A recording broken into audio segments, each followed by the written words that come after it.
Light microscope is the oldest microscope. It has a light source and a set of lenses, condenser and objective lens. The purpose of the condenser lens is to focus the light onto the specimen. The objective lens is the lens closest to the specimen you are viewing. The purpose of the objective lens is to gather the light coming out from the specimen to generate magnified image. The magnified image can be seen through eyepiece. Light microscope can only magnify an image by 10,000 times.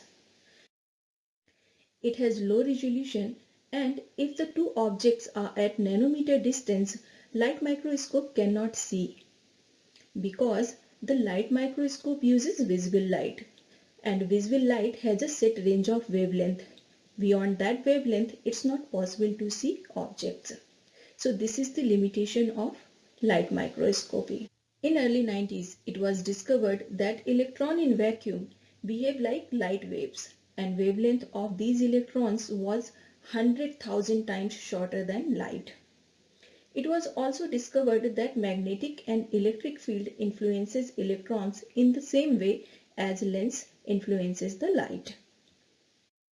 So after the discovery of accelerated electrons in the vacuum, electron microscopes were developed, where light source was replaced by electron gun and glass lenses by electromagnetic one.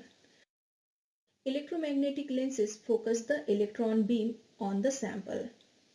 When the electron hit the sample, these electrons either scan the surface step by step, or it goes through the sample and shows its inner structure.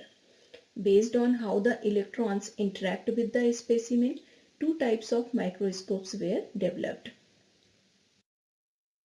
Scanning electron microscope (SEM) and transmission electron microscope (TEM). In SEM, electrons scan the surface of the sample, and in TEM, electrons pass through the sample. The sample for the TEM is very thin, less than 100 nanometer. For SEM, thick samples having 3 to 4 millimeter thickness can be used.